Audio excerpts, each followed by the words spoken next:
problem is that people live in this building, people live on this street, and they're used to this. It looks different for law enforcement that's saying, oh, this is a high crime area and things of that nature.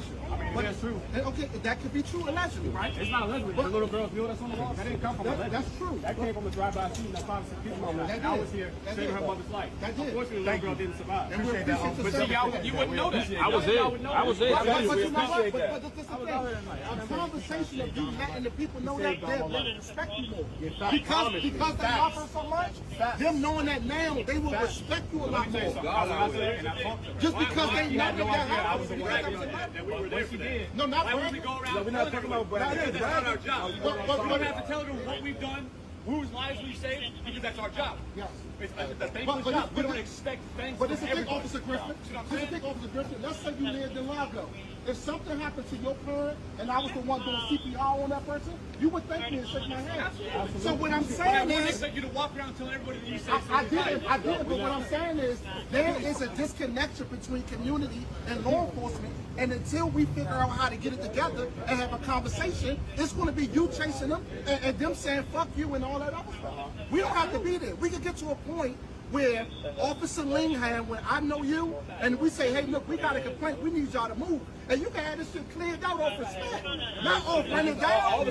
Not off running down. Griffin got to respect. It came a long way. I can name you a couple of officers. I can name you a couple of officers that do that. They come here with something a long way. We appreciate your service. We got to figure out a way to get it. You right, without we don't, guess what? It ain't no cuss out. It ain't no y'all chasing them. You're not wasting your energy. It's not fuck the police. It's not that. Everything that you're saying, these conversations don't happen because people don't see it from your side. People look at it as us versus them. The reason why we have these issues and we have it right now is because too many times, like I said, I've been out here saying the same thing over and over and over and over again. And eventually it gets old. So we're not on, hey, gentlemen, no, you're only going to get so many sirs, man, gentlemen.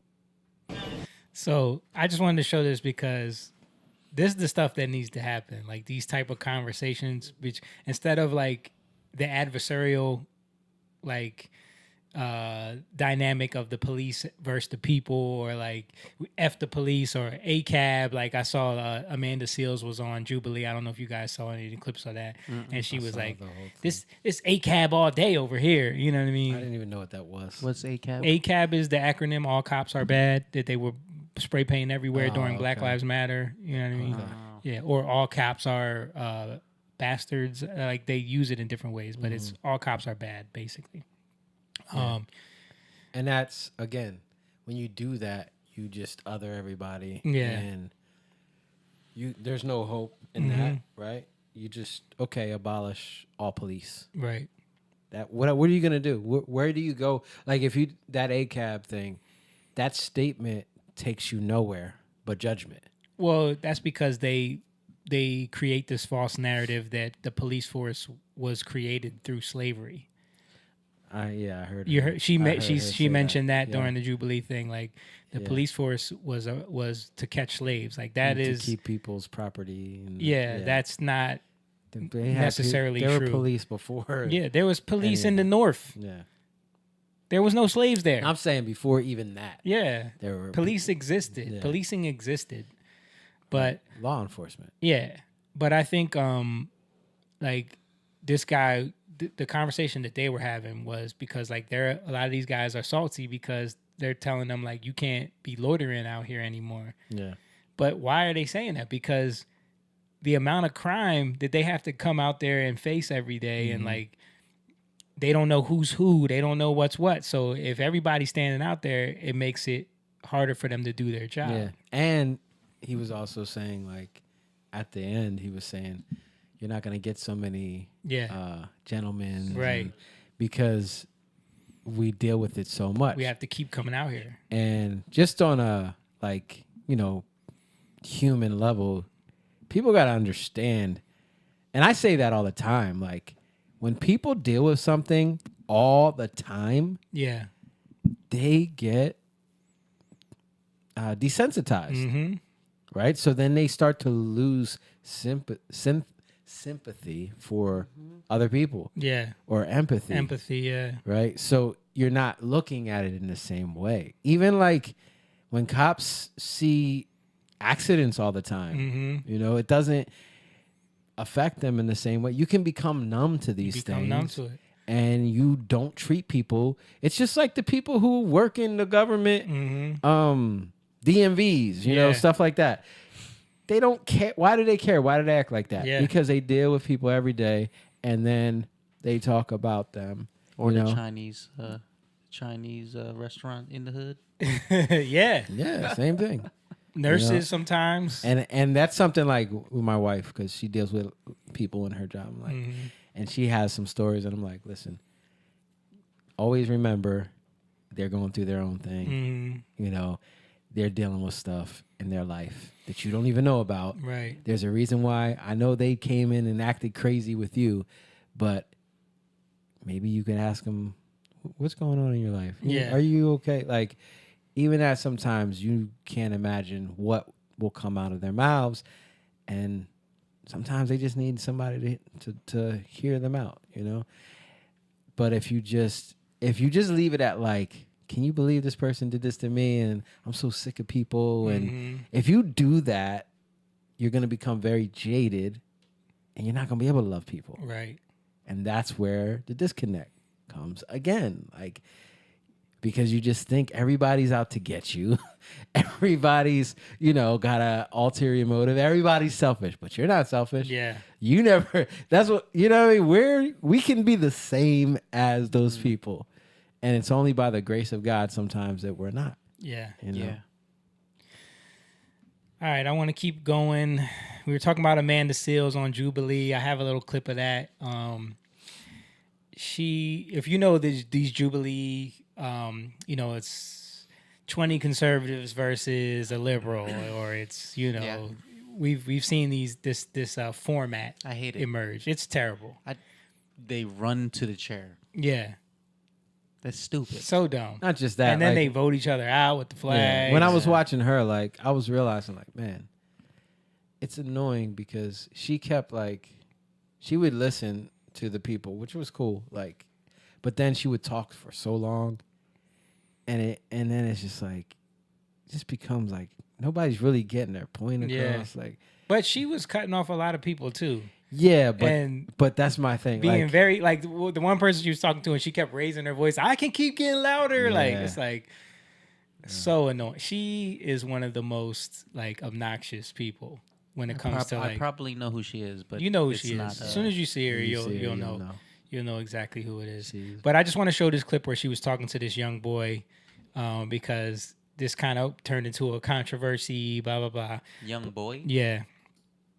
You can give everyone here like a $50,000 check, especially people that are in the streets who are committing violent crimes consistently. A $50,000 check, it's not going to fix anything. It's not going to increase the median household income in the next 10 years by 10% or 20%. For example, we have the Chinese Exclusion Act of 1882. We prevented Chinese people from getting citizenship and even entering the country. We discriminated against them and basically put them under apartheid, even here in the United States. Yet they have the highest median household income. How is that possible? How come they don't complain and feel entitled consistently to beg for reparations and beg for this when they are killing each other 90% of the time, which is the rate that black people kill each other according to the FBI? Oh, young Matt. Yet white people are the oppressors. I'm not sure where your education came from, but they lied to you. Stats don't lie, though. So she didn't address nothing that he said. She just says your education lied to you. Statistics lie all the time. So let's start there, particularly when the statistics are coming from the sources that gain from the statistics being shown a different way. So if you're going to start your argument on stats don't lie, you've already lost the argument. They lie all the time. But then she goes on to talk about stats through the entire episode. So it's like only your stats don't lie, but everyone else's stats lie. Comparing Chinese people who are immigrants that made a choice to come to the United States and comparing the continued effort of black people to ground themselves in a nation that continues to make impediments for them to show and live and exist in their true citizenship is a false equivalency. I don't believe that happened at all. What? No one here is in. Are you acting right now? Do you really believe I'm telling this? the truth. There's no systemic racism that I've experienced here in America. What system is racist? I think the only racism we've actually seen recently, systemic racism that we've seen, is the application of systemic racism against white people. The University of Western Washington, for example, has been trying to segregate dormitories, really using fast. black-only dormitories because black people feel safer amongst each other. But they're more likely to kill each other than white people are ever to kill them. That's just the truth.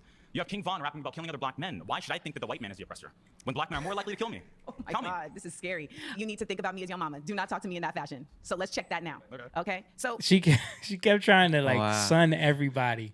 You are not gonna talk to me like that. She got into it with the girls on the thing. Like, how did he talk to her?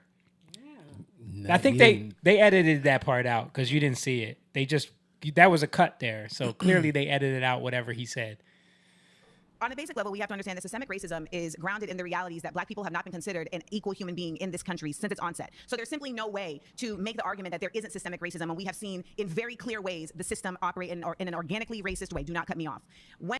You can get like, bro, she would, and the whole time, like, she's very combative. She's like, "This is a waste of my time. I didn't know there was going to be this many delusional people." Like, she must not have understood the format before she got on there, because people cut each other off all the time on this thing. That's what they do. She kept saying people were ignorant. Yeah, but I think what she tried to do was a false equivalency with what he made the point about how, like, when the Chinese, when that act came into they were denied citizenship. There was a bunch of stuff that, I mean, they put Japanese people in internment camps in this country.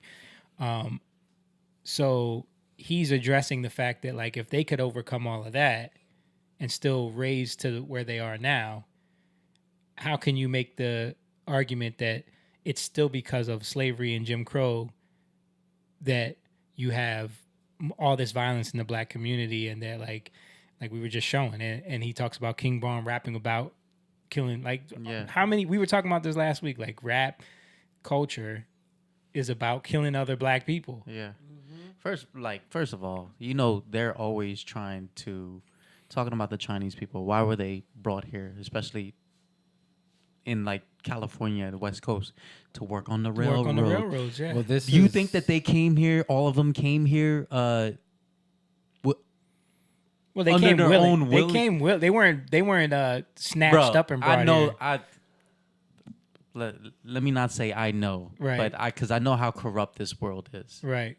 They probably did something. You owe this indenture thing. Yeah, that's a form of slavery. Yeah, you know what I mean. They were slaves, pretty much. But that's in 1982. What? That act. Oh yeah. That's a totally different thing. Right. Yeah. That act was 1982. Yeah. I'm just saying it had nothing to do with the railroad.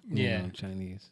I thought they were talking about. Well, I don't know, but it's the whole oppression thing. You know what I mean? Like, you don't see it in any other community.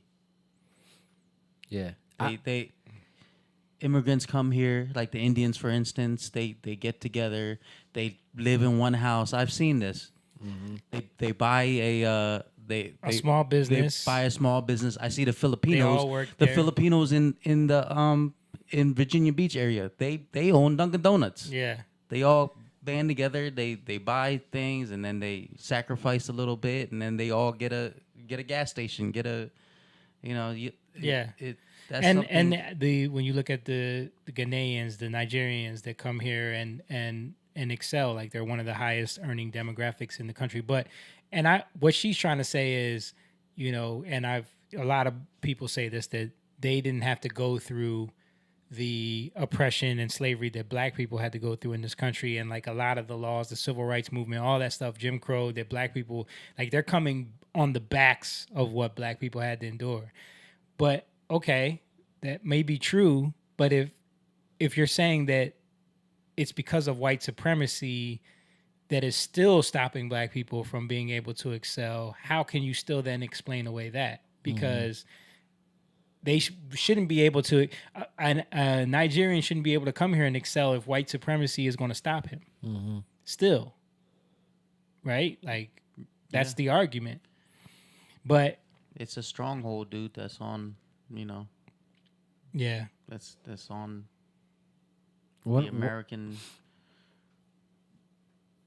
black. You know what I mean? One of the main things that she said was that she gets her morals from community, like, unity, or bringing communities. Like, my thing was like, okay, it starts there. Yeah. Because then they... Well, yeah, she don't believe in, like, she don't believe in the white man's Jesus. Well, you know? My point is that, like, that's... She's a radical. If you start there, then now that's what bases everything. Yeah. So now you're just looking at I can understand why she sees things that way, is what I'm saying. Because if you just start there, then you're judging it and measuring it in that fashion. So she's looking at it as a community. Like she goes into that her mother was from Grenada. Grenada, yeah. So no, or somewhere in the Caribbean. Yeah. Right? Yeah, so I forget where though. But yeah, maybe it was Grenada. I thought it was. Yeah. But so she didn't have the same black experience, Yeah. right? But and she came here from a country that she was free, and it's a different mentality, whatever. Right. And like she was, some of the stuff she was saying, I give, because I watched like I think the whole thing. It wasn't nonsensical, Yeah. right? Like some liberals, but the root of the problem is where people get off, and they're focused on the wrong things. And so it's like, okay, you should have community. Why? Yeah. Why? Like, what is the point of that? Oh, so that people can thrive. That's how people thrive? You know what I'm saying? Like, Yeah. that's not how people thrive. So, because even like you saying, you know, Asians, what are you saying? Filipinos, Indians, whatever, don't mean they're thriving. They're making money. That's not thriving. Now, they're better. Are they doing better than blacks? Yes. But you can't still say that they're thriving. So even that, like, to me, you can, no, you because can't. they're not killing themselves at 90%. That's what he's talking about. No. But what I'm saying is that they're not thriving in the same way, right? And What do you mean in the same way, though? in the same way where if they're making money isn't thriving, right? No, but he didn't bring up money. He brought up the fact that they're not The community having violent. There's not this crime. violent community in their communities, Right. where- But what I'm trying to say, I'm bringing it to like, okay, that's cool, but there's reasons for it. They're not the same reasons that we would point to, right? Like, so if we're arguing, where are we going to argue from? If we're arguing, I'm saying like, if we're arguing, where are we going to argue from? We're going to argue from the Lord, right? We're going to argue from what is our foundation. And that's what, it's kind of like even what we were talking about earlier, like love, right? Who are we? But like in a lot of societies, it's more about like, I don't want to wrong my family. I don't want to make my family look bad. I don't want to embarrass. I don't want to. Yeah. We spent money for you to come over here. You need to do. It's a different mentality, and it'll work, but that doesn't mean it looks the same. That doesn't mean it's like in the long run it's not thriving. And I know that doesn't have to do with like what they're talking about, but it's the greater thing in the long run, because those are the things that's the reason why people are coming from different places to here. There's a difference. There's opportunity. But why is there opportunity? Because even though it might be... Because capitalism works. No, but why does capitalism work? It's because of the ideas. And where did ideas come from? They're biblical ideas, right? What I'm saying is that we might be having shadows of what was, right? But the reason why it actually works is because you tap into those things. You tap into those ideas when you're actually trying to care for people. You're tapping into godly principles. Right. And when you go away from that, they start to die. And then you start seeing that. And why are these people coming from India here? Because India is 10 times worse. You know what I'm saying? Why are they Philippine? Yeah. Why are they coming here? Yeah. Because because there's more opportunity here. Yeah, Right. But not only that, like crime there, Crime is bad. the poverty there, the quality of life there. So what have these white people done What do you mean? better than anybody else? Like, if you want to, like, why are they coming here? What have they done? Into Europe too. Well, Europe is worse off right now Yeah. than anywhere. You know, like nobody, but Europeans. Even think about the 1900s. Europeans. That's because were the coming here. Muslims are thriving there. Yeah. Europeans were coming here in the 1900s. Right? Yeah, Early 1900s. but like I'm talking about like Africans, Caribbean people. They were all going to Europe as well. Yeah. England, But France. what was happening Spain. here? There were revivals happening here. Yeah. What does revivals do? It causes people to hold themselves accountable to the laws of God. Mm-hmm. Right? That's what revival. You wake up Mm-hmm. to what the truth is. Right. Right? And you start to hold yourselves accountable to it more. Now, I'm not saying that you do it perfectly, because there's a lot of there were a lot of problems back then. There's a lot of problems now. But what I'm saying is that whenever like we wake up to the truth, and you've seen that so much, I think it happened more in America than anywhere else. Like on a measurable scale, right? Over and over again in certain areas. And I think whenever that happens, that's really where you're seeing prosperity, right? Actual prosperity, right? Because people are willing to give more. Mm-hmm. And that's where you see prosperity. Who gives more to the world than America? No one. Nobody. Even just like not even I'm not talking about the government, just the people of America. Yeah, Nobody just gives more. Charitable. Yeah, charity wise. Yeah. Nobody gives more. Yeah. Christians. Yeah. That's I saw a stat. I don't remember, but the Christians were the ones that gave more. We gotta pull that out and plug it back in. Yeah, right. There's a stat that about Christian giving in America. And check. And that's a principle. Yeah. Right? That's a principle. So people might come here and not know or understand they might not understand the reason, but they see it's prosperous. Yeah. They don't know why. There's opportunity there. Yeah. Yeah. And are there people here that swindle? Are there people here that do a lot of crooked stuff? Yes. Yeah. Are there racists here? Yes. Yeah. There's a lot of, you can say yes to everything, right?